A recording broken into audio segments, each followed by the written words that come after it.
আমার ইন্ডিভিজুয়াল একটা আইডেন্টিটি রয়েছে, তারও একটা ইন্ডিভিজুয়াল আইডেন্টিটি রয়েছে।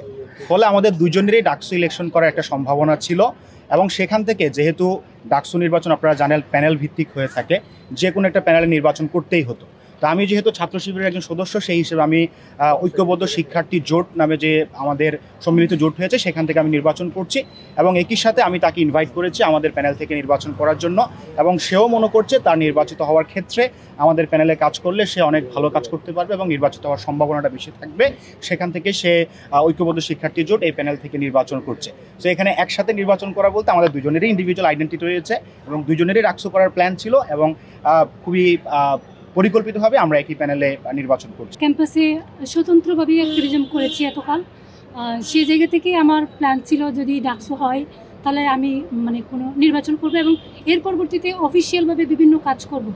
সেই জায়গা থেকে যখন নির্বাচন আমার প্যানেলে যাইতেই হবে তখন আমার হাজব্যান্ড যেহেতু একটা প্যানেলে কাজ করছে, আমি মনে করেছি এই প্যানেলে আসলে আমার প্রচারণা হইতে শুরু করে নির্বাচন করা অনেকটা সহজ হবে।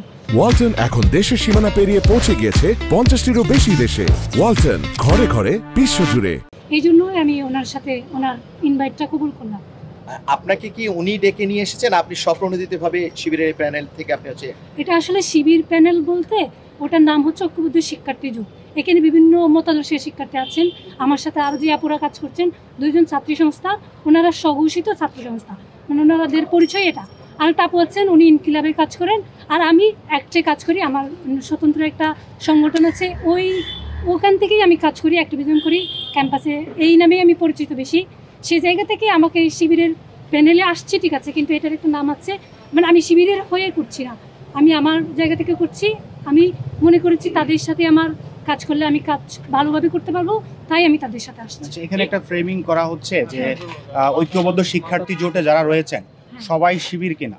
তো আমি স্পষ্ট করে বলতে চাই, ইতিপূর্বে আমরা বলেছি সবাই শিবির না, তবে এখানে যারাই আমাদের প্যানেলে নির্বাচন করছেন সবার ইন্ডিভিজুয়াল পলিটিক্যাল একটা আইডেন্টিটি রয়েছে এবং অ্যাক্টিভিস্ট হিসেবে তাদের স্বীকৃতি রয়েছে। যেমন আমি যদি বলি সর্বমিত্র দাদা যিনি রয়েছেন, তিনি একজন চাকমা সম্প্রদায়ের আমাদের ভাই, তিনি আমাদের প্যানেলে নির্বাচন করছেন। একই সাথে আমাদের জুমা রয়েছে, জুমা ইনকিলাব মঞ্চের কাজ করে, তার একটা পলিটিক্যাল বোঝাপড়া রয়েছে। তো এমন না যে আমরা স্বামী স্ত্রী বলেই যে আমি তার উপর আমার পলিটিক্যাল আইডেন্টিটি চাপিয়ে দেবো। আমরা সবসময় এটা করার চেষ্টা করেছি যে সে তার রাজনৈতিক বোঝাপড়া নিয়ে বড় হবে, আমি আমার রাজনৈতিক বোঝাপড়া নিয়ে বড় হব। এবং আপনারা এটাও জানেন যে ছাত্র শিবিরে আসলে নারী শিক্ষার্থীদের অফিসিয়ালি সুযোগটা নেই। আমরা সবাইকে নিয়ে কাজ করি, কিন্তু নারী শিক্ষার্থীরা সরাসরি সাংগঠনিকভাবে অংশগ্রহণ করে না এবং তার নিজের চিন্তা থেকেই সে একটা প্ল্যাটফর্ম গড়ে তুলেছে। আমি তাকে সর্বোচ্চ সহযোগিতা করি, ইন্সপায়ার করি, কারণ আমি বিশ্বাস করি প্রত্যেকেরই সমাজের জন্য কোনো না কোনোভাবে কাজ করা দরকার। সেখান থেকে সে তার পলিটিক্যাল অ্যাক্টিভিজম করে, সে তার নিজস্ব বোঝাপড়া নিয়ে বড় হয়েছে এবং আমি চেষ্টা করি আমার তার এই বোঝাপড়ায় সহযোগিতা করার জন্য। সো সবসময় যে দুইজন একসাথে হলে শিবির হতে হবে, এই যে স্টেরিওটিপিক্যাল চিন্তা আমাদেরকে বর্তমান সময়ে অন্তত সেখান থেকে বের হতে হবে। এবং আপনারা দেখেছেন যে জুলাই গণ অভ্যুত্থানে যে আমি অনেক সময় মাঠে অংশগ্রহণ করতে পারিনি, হয়তো ব্যাকগ্রাউন্ডে কাজ করেছি, কিছু সময় মাঠে ছিলাম, কিন্তু সে সার্বক্ষণিকভাবে মাঠে ছিল। বিভিন্ন প্রথম সারির গণমাধ্যমে আপনারা তার ফুটেজ দেখবেন, ইভেন যে প্লে কার্ডগুলো হয়েছে সে বাসায় বসে বসে প্লে কার্ডগুলো করতো। তো সেখানে আমি তাকে বলতাম না কখনো যে তুমি কেন প্লে কার্ড করছো, কেন তুমি মাঠে যাচ্ছ, কেন সমন্বয় করছো। তো তার যে রাজনৈতিক বোঝাপড়া, আমি যতক্ষণ পর্যন্ত মনে করেছি যে এই বোঝাপড়াটা মানুষের জন্য, এই বোঝাপড়াটা শিক্ষার্থীদের কল্যাণের জন্য, আমি চেষ্টা করেছি আমার জায়গা থেকে তাকে সহযোগিতা করার জন্য। সো এখন যেহেতু সে আমাদের প্যানেল থেকে নির্বাচন করছে, আমার সর্বোচ্চ চেষ্টা থাকবে তার প্রচারণার ক্ষেত্রে, তার বিজয়ী হয়ে আসার ক্ষেত্রে সর্বোচ্চ সহযোগিতা করা এবং আমি আশা করছি সেও আমাকে সে সহযোগিতাটা করবে। আমরা কালেকটিভ যে কোঅপারেশন সেটার মধ্য দিয়ে শিক্ষার্থীদের জন্য আমরা কিছু করতে চাই এবং এই কমিটমেন্ট থেকে আমরা ডাকসুতে অংশগ্রহণ করছি।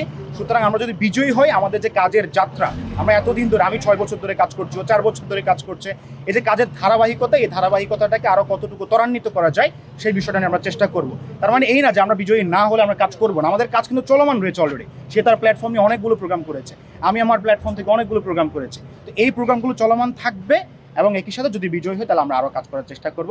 ব্যক্তিগতভাবে আসলে নির্বাচনে অংশগ্রহণ করাটা অনেক সময় সহযোগী হয় না, সে জায়গা থেকে যে কোনো একটা প্যানেলে যাওয়ার দরকার ছিল, তাকে শিবির অ্যাপ্রোচ করেছে, শিবির যেহেতু অ্যাপ্রোচ করেছে সে শিবিরের প্যানেলে এসেছে। আমার সাথে যেহেতু তাদের মতাদর্শ মিলে না বা আমি তাদের দলের কেউ না, তারা আমাকে অফার করবেও না। একটা কনসার্ন বলে রাখি, সেটা হচ্ছে ডাকসু নির্বাচনকে কেন্দ্র করে বিশ্ববিদ্যালয়ের বিভিন্ন গ্রুপগুলোতে অব্যাহত প্রোপাগান্ডা চলবে এবং অলরেডি শুরু হয়েছে যে অমুক অমুক দল করে, এই ফ্রেমিং করে তার ভোট ব্যাংক যেন আমরা ব্ল্যাঙ্ক করতে পারি। সো আমরা এটার শুরুতেই মানে বিশ্ববিদ্যালয় প্রশাসনের প্রতি দৃষ্টি আকর্ষণ করবে, এই নোংরামিগুলো আপনাকে থামাতে হবে। আর এই যে বিভিন্ন জনকে ট্যাগিং করে, এগুলো তো ভাই মানে আওয়ামী লীগের সংস্কৃতি ছিল, ছাত্রলীগের সংস্কৃতি ছিল। একজন মানুষ যে কোনো একটা মতাদর্শে বিশ্বাস করে, একজন মানুষ যে কোনো একটা তার ইন্ডিভিজুয়াল চয়েসকে সে গ্রহণ করতে পারে, এই ফ্রিডমটার চর্চা আমরা বিশ্ববিদ্যালয়ে চাই। যে কেউ এই ফ্রিডমকে বাধা দেওয়ার চেষ্টা করবে, আমরা বিশ্বাস করি তাদের নির্দিষ্ট রাজনৈতিক এজেন্ডা রয়েছে, এবং এই রাজনৈতিক এজেন্ডাগুলোকে আমরা খুবই ঘৃণা করে প্রত্যাখ্যান করছি। আমরা আশা করবো একটা লেভেল প্লেইং ফিল্ডের মধ্য দিয়ে সবার প্রতি মিউচুয়াল সম্মানের সাথে আমরা একটা ডাকসু অংশগ্রহণমূলক ডাকসু আমরা পাবো, সেটা প্রত্যাশা করছি।